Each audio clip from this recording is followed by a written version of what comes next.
cube and cube ৰুটৰ just টাইটেলটো আছে চ' ইয়াৰ পিছত চাবা ৰ'বা নেক্সট তোমালোকৰ এইটো এপ ইনষ্টল কৰিবা হা এপটো এইটো হয় বহুতে এডুষ্টেশ্যন ইনষ্টল কৰিছে এডুষ্টেশ্যনটো আমোৰে হয় কিন্তু আমাৰে হয় তোমালোকৰ কাৰণে নহয় জব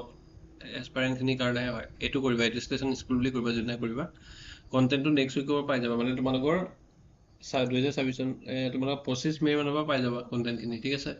এপৰ ভিতৰত তাৰপিছত তোমালোকৰ ক্লাছখিনিৰ কথা ইয়াতে কৈছোঁ তাৰপিছত আৰু বাকী MCQ তোমালোকে সেই এপত গৈ পেলাই পাবা মেথছৰ পাবা ছায়েন্সৰ পাবা ছ'চিয়েল ছায়েন্সৰ পাবা ইংলিছৰ পাবা 45 মাৰ্কছৰ কাৰণে বাৰু বাকী বস্তুখিনি পাবা যিখিনি লাগে তোমালোকৰ মই অকল এতিয়া MCQ কথা কৈ আছোঁ আৰু বাকী তোমালোকৰ ক্লাছটো এইটো আগৰ ফটো এখনে লগাই দিয়া মোৰ 300+ ক্লাছ হ'ব একচুৱেলি 200 নহয় এতিয়া আমাৰ 20 মান হ'ল আজি 20 নম্বৰমান ক্লাছ নেকি আৰু বাকী তোমালোকৰ MCQ খিনি কৰোৱা হ'ব এইবিলাক আছে মই কৈছোঁ ডিটেইলত MCQ প্লাছ 2000 মান প্লাছ হ'ব আৰু PIQ বিলাকো থাকিব তোমালোকৰ গোটেই সেৱা ICS ধৰা বা CBSE বা ধৰা তোমালোকৰ টেষ্ট পেপাৰখিনি চ' এতিয়া ক্লাছটোলৈ ষ্টাৰ্ট কৰোঁ এইখিনি জানা একদম চিম্পুল হয় হ'লেও মই কৈ দিওঁ যিহেতু কিতাপত আছে আৰু তোমালোকে আগতে পাই আহা চ' ইয়াৰ পৰা কুৱেশ্যন আহিব পাৰে মই এক্সাৰচাইজখিনি তোমালোকক কৰাই দিম চ' আজি এক্সাম্পলখিনি কৰাইছোঁ তোমালোকৰ যিখিনি এক্সাম্পল নহয় বা এক্সাম্পলৰ যিখিনি এক্সাৰচাইজৰ আগত আছে ঠিক আছে মানে তোমালোকৰ ৰিভিজনত 5টা এনেকৈ পাৰ্ট আছেতো R1 R2 তোমালোকৰ R3 কালি তোমালোকৰ স্কোৱাৰ ৰুটটো হৈ গ'ল হয় নহয় স্কোৱাৰটো হৈ গ'ল আৰু আজি তোমালোকৰ এইটো হৈ গ'ল কালি আজি তোমালোকৰ এইটো কৰিম আৰু এইটো কৰিম তিনিটা ভিডিঅ' তিনিটাকৈ পাৰ্ট যাব কিন্তু এতিয়া মই এটা একেলগে পঢ়াই দিওঁ 20 মিনিট মানকৈ লাগিব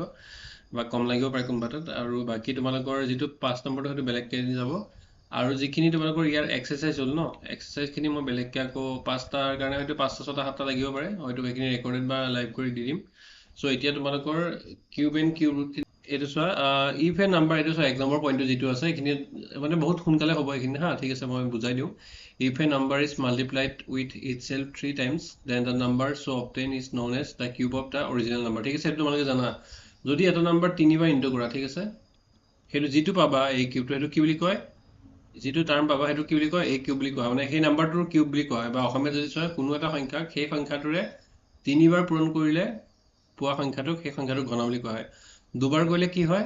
কিউব স্কোৱাৰ পোৱা ঠিক আছে দুবাৰ কৰিলে কি পোৱা তোমালোকে বৰ্গ পোৱা স্কোৱাৰ পোৱা আৰু 3বাৰ কৰিলে কি হয় কিউব ঘন হয় তেনেকৈ তোমালোকে যেনেকৈ স্কোৱাৰ আৰু কিউব যেনেকৈ পাইছা 2D আৰু 3D ঠিক আছে সেই তেনেকৈ ইয়াত তোমালোকৰ ইয়াত 2D 3D নিচিনাই তোমালোকৰ দুবাৰ পূৰণ কৰিলে সেই 2D নিচিনাকৈ a স্কোৱাৰ হ'ব আৰু 3বাৰ পূৰণ কৰিলে কি হ'ব 3D নিচিনাকৈ a কিউব হ'ব সেই শেপকেইটাৰ নিচিনা বস্তুটো মানে কনচেপ্টটো আৰু ইফ এনি নাম্বাৰ ইজ এইটো কি আছে if a is any number then a into a equal to কি হ'ব a কিউব হ'ব এইটো জানা তোমালোকে আৰু a cube is called the cube of a বা যদি অসমীয়া যদি চাব যোৱা কি হ'ব এইটো কিউব বুলি কয় আৰু অসমীয়া এইটো চোৱা কিউব অফ a বুলি কয় a কিউবক আৰু কি যদি a যিকোনো এটা সংখ্যা তেন্তে a into a cube a কিউবক কি বুলি কোৱা হয় a ঘন বুলি কোৱা এইখিনি একদম চিম্পল বুজাবলৈকে ইমান নাই সেইকাৰণে মই নৰ্মেল কেনেকৈ জাষ্ট কৈ গৈছোঁ তোমালোকে শুনি যোৱা আৰু তাৰপিছত কি হ'ব ফৰ এক্সাম্পল কি হ'ব এতিয়া এইকেইটা কি হয় কিউব হয় তেনেকৈ তোমালোকৰ যেনেকৈ 1 স্কোৱাৰ ইকুৱেল টু 1 আছিলে 2 স্কোৱাৰ ইকুৱেল টু 4 আছিলে তেনেকৈ ইয়াত কি হয় এইকেইটাতো স্কোৱাৰো আছিলে ইয়াত তোমালোকৰ তেনেকৈ 1 কিউব ইকুৱেল টু কিমান হ'ব 1 হ'ব 2 কিউব ইকুৱেল টু 8 হ'ব আৰু 3 কিউব ইকুৱেল টু 27 হ'ব এনেকৈ গৈ থাকিব এই চাৰ্টবিলাক অলপ মনত ৰাখিব 12 13 14 বনাব লাগে হ'ব তাৰপিছত তোমালোকৰ 12লৈকে কৰিলে হ'ব আৰু এইখিনি হ'ল তেনেকৈ 27টো কিহৰ হয় 3 কিউবৰ হয় তেনেকৈ 4 কিউবৰ কিমান হ'ব 64 হ'ব এইখিনি কেইটামান মনত ৰাখিবা তাৰপিছত তোমালোকে চোৱা যে if one prime factorization of a number it's factor occurs 3 times then the number it's a perfect cube suppose কোনোবা প্ৰাইম ফেক্টৰাইজেশ্যন মানে তোমালোকে জানা এটা নাম্বাৰ এনেকৈ আছে প্ৰাইম ফেক্টৰাইজেশ্যন পাবা এতিয়া মই 4 নম্বৰ এতিয়া ছেকেণ্ডত পঢ়াই আছোঁ 4 নম্বৰ ইউনিটত ফেক্টৰাইজেশ্যন পাবা মই এতিয়া কৈ দিছোঁ জাষ্ট মানে ইয়াৰ ফেক্টৰাইজেশ্যন মানে হ'ল ধৰা যদি তোমালোকৰ 16 দিয়া আছে তেতিয়াহ'লে কি হ'ব 2 ইনটু 8টো এটা ফেক্টৰাইজেশ্যন হ'ব বা 4 ইনটু 4 এটা হ'ব বা ধৰিছোঁ 1 ইনটু 16 হ'ব কিন্তু যেতিয়া এইবিলাক নাম্বাৰ ঠাইত যেতিয়া প্ৰাইম নাম্বাৰ আহিব এতিয়া 8টোক আমি কেনেকৈ ভাঙিব পাৰোঁ 2 ইনটু 2 ইনটু 2 হ'ব নহয় গতিকে 16টো কিমান হ'ব 16টো কিমান হ'ব 2 ইনটু 2 ইনটু 2 ইনটু 2 মানে 4টা 2 হ'ব বা 4টোকো আমি 2 ইনটু 2 কৰিব পাৰোঁ 4টোকো 2 ইনটু 2 কৰিব পাৰোঁ মানে দুটা আৰু দুটা 4টা 2 পূৰণ হৈ আছে 16 মানে চ' তেনেকৈ সেইকেইটা 2টো কি হয় 2টো প্ৰাইম নাম্বাৰ হয় তেনেকৈ 27টো অকল প্ৰাইম নাম্বাৰ লৈ পেলাই মানে এইটো আমি পাইছিলোঁ নহয় ফাৰ্ষ্ট চেপ্টাৰটোত এইবাৰ যে every composite number can be express as a product of মানে প্ৰাইম নাম্বাৰ এনেকৈ আছিলে হয় নহয় চ' এতিয়া ইয়াত কি হ'ব 27টো আমি 3 ইনটু 3 ইনটু 3 বুলি লিখিব পাৰি ইয়াত চোৱা তিনিটাই প্ৰডাক্ট হয় তিনিটা মিলি পূৰণ হৈ আছে মানে প্ৰডাক্ট হৈ আছে কি হ'ব এইকেইটা আটাইকেইটা তিনিটো প্ৰাইম নাম্বাৰ হয় চ' কি হ'ব এতিয়া যদি এনেকৈ প্ৰাইম ফেক্টৰাইজেশ্যন 3বাৰ কৰিব পাৰি চ' সেইটোক কি বুলি কয় কিউব বুলি কয় মানে একেবাৰে ডেফিনেশ্যনটোৱে কৈছে আৰু ইয়াত যে কি কৈছে আকৌ এবাৰ কৈ দিছোঁ if on prime factorization of a number it's factor occurs 3 times then the number is a perfect cube ঠিক আছে এইটো 3বাৰ যিহেতু অকাৰ হৈছে ইটছ ফেক্টৰ তাৰপিছত 3 নম্বৰ ফেক্টৰটো চ' এইটো কি হ'ব পাৰফেক্ট কিউব হ'ব আৰু এইটো এক্সাম্পল দি আছে যদি কোনো এটা সংখ্যাৰ মৌলিক উৎপাদক বিশ্লেষণত প্ৰতিটো উৎপাদক 3বাৰকৈ আহে তেন্তে সংখ্যাটো এটা পূৰ্ণ ঘন সংখ্যা হ'ব বা তোমালোকে যদি আৰু এটা ডাঙৰ এক্সাম্পল লোৱা 216 যেনিবা লৈছোঁ মই 216টো কেনেকৈ হ'ব তোমালোকে কৰি চাব পাৰা কাষত মই ইয়াত কৰি দেখাইছোঁ আৰু তোমালোকে মই সেইদিনা শিকাইছিলোঁ কেনেকৈ প্ৰাইম ভেক্টৰাইজেশ্যন কৰে যে প্ৰথমতে তোমালোকে 2ৰে ডিভাইড কৰি চাব লাগিব প্ৰাইম নম্বৰ কেইটা দি প্ৰাইম ভেক্টৰাইজেশ্যনৰ প্ৰাইম নম্বৰ কি হয় এইবিলাক প্ৰাইম নম্বৰ হয় সো প্ৰাইম নম্বৰ কেইটা দি ডিভাইড কৰি গৈ থাকিব লাগিব সো 2ৰে কৰিব লাগিব 2ৰে কৰি যেতিয়া শেষ হৈ যাব তেতিয়া 3 লাগিব লাগিব সো 2ৰে এটোক যায় গতিকে কৰিছোঁ আকৌ 2ৰে যাব সো আকৌ কৰিছোঁ আকৌ 2ৰে এটোক ডিভাইড যাব কি হ'ব আকৌ কৰিছোঁ এটো কাৰণে সো এতিয়া আৰু 2ৰে এতিয়া এবাৰ যাব ঠিক আছে 2ৰে গৈ 108 হ'ল তাৰপৰা আকৌ 2ৰে গ'লে 54 হ'ল আকৌ 2ৰে গ'লে কিমান হ'ল 27 হ'ল এতিয়া 27ক 2ৰে নাযায় কিমান হ'ব 3ৰে ট্ৰাই কৰিলোঁ 3ৰে যায় 9 হ'ব আকৌ 3ৰে গ'ল কিমান হ'ব 3 হ'ব ঠিক আছে সো এইটো আমি কেনেকৈ ৰিপ্ৰেজেণ্ট কৰিব পাৰোঁ 216 কিমান হ'ব 2 কিউব ইনটু 3 কিউব ঠিক আছে এতিয়া কি হয় এই আমি ইয়াৰ ভেক্টৰ কি হয় 2 হয় আৰু 3 হয় কি বুলি কৈছিলে এতিয়া যদি কোনো এটা সংখ্যাৰ মৌলিক উৎপাদক বিশ্লেষণত প্ৰতিটো উৎপাদক 3বাৰকৈ আহে চোৱা তেন্তে সংখ্যাটো এটা পূৰ্ণঘন সংখ্যা হ'ব সব 2 উৎপাদকটো 3বাৰ আহিছে আৰু 3 উৎপাদকটো 3বাৰ আহিছে সো কি হ'ব প্ৰতিটো উৎপাদকে যেহেতু 3বাৰকৈ আহিছে সো এইটো কি হ'ব পূৰ্ণঘন সংখ্যা হ'ব বা এইটো হ'ব ঠিক আছে বা এইটোক আমি এনেকৈ লিখিব পাৰোঁ 2 কিউব 6 কিউবটো কেনেকৈ 3 কিউবটো কেনেকৈ লিখিব পাৰোঁ 2 ইনটু 3 হোল কিউব বুলি লিখিব পাৰোঁ হয় নহয় বা এইটো এনেকৈ লিখিব পাৰোঁ 6 কিউব বুলি লিখিব পাৰোঁ গতিকে এইটো যিহেতু 6টো 3বাৰ পূৰণ কৰিবলৈ এইটো পাইছা ঠিক আছে এনেকৈ কৰি চালে তোমালোকে গম পাবা 6 ইনটু 6 ইনটু 6 কৰিলে 216 পাবা গতিকে এইটো কি হ'ব তোমালোকৰ কি হ'ব পূৰ্ণঘন হ'ব ঠিক আছে পূৰ্ণঘন সংখ্যা হ'ব আৰু তেনেকৈ এইটো 27টো এক্সাম্পল দিছিলে মই এতিয়া ওপৰত দেখালোঁ the cube of 3 is 27 on the আদাৰ hand cube root of 27 is 3 চোৱা আমি স্কোৱাৰ যেতিয়া পঢ়িছিলোঁ মানে কি হয় আমি 2 স্কোৱাৰ কৰিলে যদি 4 পাওঁ তেনেকৈ 4টো 4 যদি আমি ৰুট লওঁ বা যদি 2 বৰ্গ কৰিলে 4 পাওঁ তেনেকৈ 4 যদি বৰ্গমূল লওঁ সেইটো 2 পাওঁ ঠিক আছে তেনেকৈ তোমালোকৰ কিউবৰ চেম কনচেপ্ট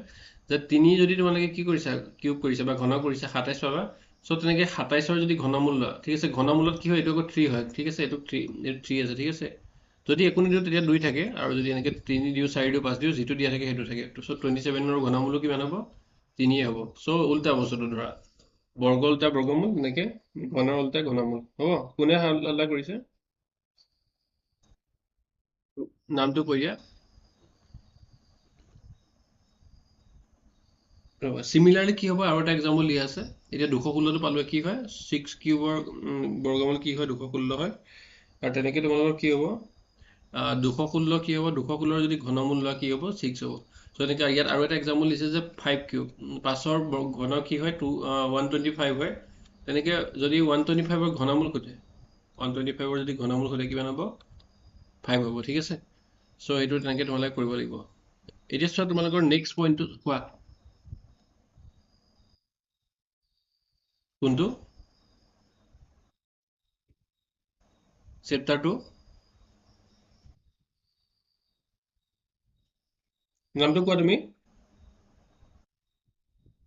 ৰিভিজন 2 সেইটো প্ৰথম চেপ্টাৰ 1ৰ আগৰখিনি এইটো নাচালেও হ'ব ইয়াত চাই থাকিলেও হ'ব কিতাপ এতিয়া চাব নালাগে ঠিক আছে ইয়াত চালেও হ'ব কিতাপ চাব নালাগে তাৰপিছত 3 নম্বৰ পইণ্টটো চোৱা এতিয়া এইটো একেখিনি কথাই কৈছে কোনটো কথা কৈছা তুমি আজি ফাৰ্ষ্ট ক্লাছ কৰিছা নেকি মেবি নাই এক্সাৰচাইজ কৰোৱা নাই শুনা মই শুনা ওৱান পঢ়াই হৈ গ'ল তুমি ক'ত আছা ইমান দিনে আজি ফাৰ্ষ্ট ক্লাছ নেকি তোমাৰ 1.1টোতো আমাৰ 1.5 মাহ হ'ল পঢ়োৱা এমাহ হ'ল এইটো ৰিভিজন এইটো প্ৰথম চেপ্টাৰ নহয় এইটো ৰিভিজন চেপ্টাৰ হয় আমি 1 পঢ়ালোঁ 2 পঢ়ালোঁ এতিয়া আকৌ ৰিভিজনলৈ আহিছোঁ ঠিক আছে ৰিভিজন চেপ্টাৰলৈ আহিছোঁ ৰিভাইজ কৰা নাই ৰিভিজন চেপ্টাৰ বুলি এটা আছে যে সেইটো পঢ়াই আছোঁ ইয়াৰ পিছত 5 পঢ়াম তাৰপিছত 3 পঢ়াম তাৰপৰা 4 পঢ়াম হ'ব এতিয়া এইটো ৰিভাইজটো পঢ়াইছোঁ 1.1 আমাৰ কেতিয়াবাতে হ'ল 15 দিন মানে আগতে হ'ল কি তাৰপিছত 2.1 শেষ হোৱা আৰু 5 দিনমান হ'ল এতিয়া আমি আজি 3 পঢ়াই আছোঁ 3 নহয় ৰিভিজন পঢ়াই আছোঁ 1 আৰু 2 হোৱাৰ পিছত ঠিক আছে এতিয়া চোৱা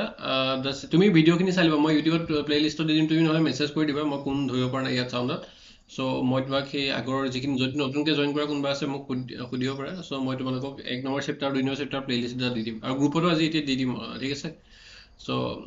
এইটো ক্লাছ আগত চাই লোৱা এতিয়া চোৱা দ্য চিম্বল এইটো কি হয় আমি ঘনৰ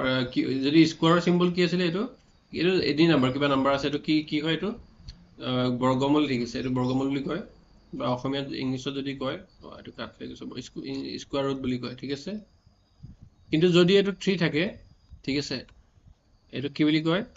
3 এনেকৈ থাকিলে কি হ'ব ঘনমূল হ'ব বা অসমীয়াত কি হ'ব সৰি ইংলিছত কি হ'ব এইটো কিউব ৰুট হ'ব নাই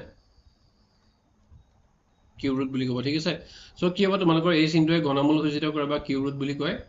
আৰু তোমালোকৰ যদি 3 কিউব কৰা কি হয় 27 হয় চ' অথনি মই উল্টা পেজত কৰাটোৱে চ' উল্টাই যদি তোমালোকে এই 27টোক ঘনমূল 23 লোৱা